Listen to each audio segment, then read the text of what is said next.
আসসালামু আলাইকুম ওয়া রাহমাতুল্লাহি ওয়া বারাকাতুহু।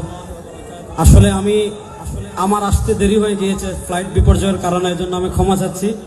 এখানে আমাদের আমিরে জামাত আছেন, তিনি গুরুত্বপূর্ণ বক্তব্য রাখবেন। আমি 1 মিনিটে 2টা কথা বলে শেষ করব। প্রথম একটা কথা আমি বলি, আল্লামা জাহিদ কাউসারি রাহিমাহুল্লাহ তার মাকালাতুল কাউসারিতে একটা প্রবন্ধ লিখেছেন, হুকমু মুহাওয়ালাতি ফাসলিদ দ্বীন আনিদ দাওলা। অর্থাৎ কামাল পাশার কথা বলেন, আহমদ কামাল আতাতুর্ক কামাল পাশার কথা বলেন, জামাল আব্দুল নাসেরের কথা বলেন, যারা সেকুলারিজমের দিকে ধাবিত হয়েছিল অথবা আরবি জাতীয়তাবাদের দিকে ধাবিত হয়েছিল, তারা তৎকালীন যুগে ইউরোপকে দেখেছে। ইউরোপ যখন ধর্ম থেকে রাষ্ট্রকে আলাদা করেছে, ইউরোপটা কিছুটা এগিয়ে গিয়েছে। এটার কারণে তারা প্রভাবিত হয়। ওই সময় মুসলমানদের ভিতর 2টা চেতনা ছড়িয়েছিল, একটা হলো আরবি জাতীয়তাবাদ, আরেকটা হলো সেকুলারিজম।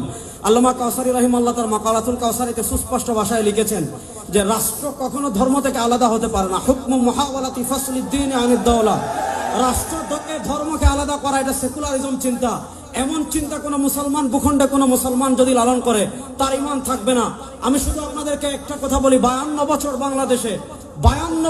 বাংলাদেশে যখনই রক্ত দেওয়ার প্রয়োজন হয়েছে, এদেশের ইসলামপন্থী মুসলমান রক্ত দিয়েছে, কিন্তু আমাদের মাথার উপর কাঁঠাল খেয়েছে আরেক জামাত। আমরা দেখেছি সব সময় আমরা রক্ত দেই, ক্ষমতায় যায় আরেক দল, কাঁঠাল খায় আরেক দল। আমরা পরিষ্কার ভাষায় বলি, 2024-এর জুলাই আগস্টে যে গণ অভ্যুত্থান হয়েছে, এই গণ অভ্যুত্থানে কোনো শাহবাগী রক্ত দেয় নাই, এই গণ অভ্যুত্থানে কোনো রাম রক্ত দেয় নাই, এই গণ অভ্যুত্থানে কোনো বাম রক্ত দেয় নাই, এই অভ্যুত্থানে রক্ত দিয়েছে আবু সাইদ, মুগ্ধ, তাহমিদেরা। সুতরাং এবার বাংলাদেশে আর আমরা মানুষের কোন তন্ত্রমন্ত্রকে দেখতে চাই না, বাংলার রাষ্ট্র ক্ষমতায় আমরা ইসলামকে দেখতে চাই।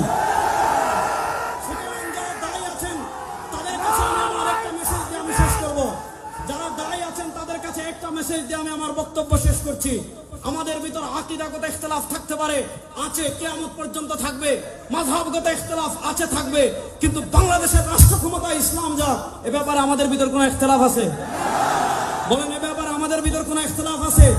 সুতরাং যারা দায়ী আছেন, আমি আমার ব্যক্তিগতভাবে এই জুলাই আগস্টের পরবর্তী যত জায়গায় আমি বয়ান করি, ইসলামী রাষ্ট্রের রূপরেখা কি হবে, ইসলামী রাষ্ট্র যদি ইমারতে ইসলামে প্রতিষ্ঠা হয়, মানুষ কি কি অধিকার পাবে, বিধর্মীরা কি কি অধিকার পাবে, সুশাসন কিভাবে প্রতিষ্ঠা হবে, ইনসাফ কিভাবে প্রতিষ্ঠা হবে, এই বিষয়গুলো যদি আমরা সাধারণ মানুষের কাছে তুলে ধরতে পারি, সাধারণ মানুষ সেকুলারিজমের দিকে কেন ধাবিত হয়, সাধারণ মানুষ ডেমোক্রেসির দিকে কেন ধাবিত হয়, সাধারণ মানুষ কমিউনিজমের দিকে কেন ধাবিত হয়, ব্যর্থতা আমাদের।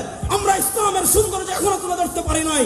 আমি সবাইকে অনুরোধ করব, আগামী 1 বছর আমরা যেখানে কথা বলবো, ইসলামী রাষ্ট্রের রূপরেখা তুলে ধরবো। ইনশাআল্লাহ বাংলাদেশের সব মতবাদ দেখা আমাদের শেষ হয়েছে, এবার আমরা ইসলামের বাংলাদেশ দেখবো ইনশাআল্লাহ।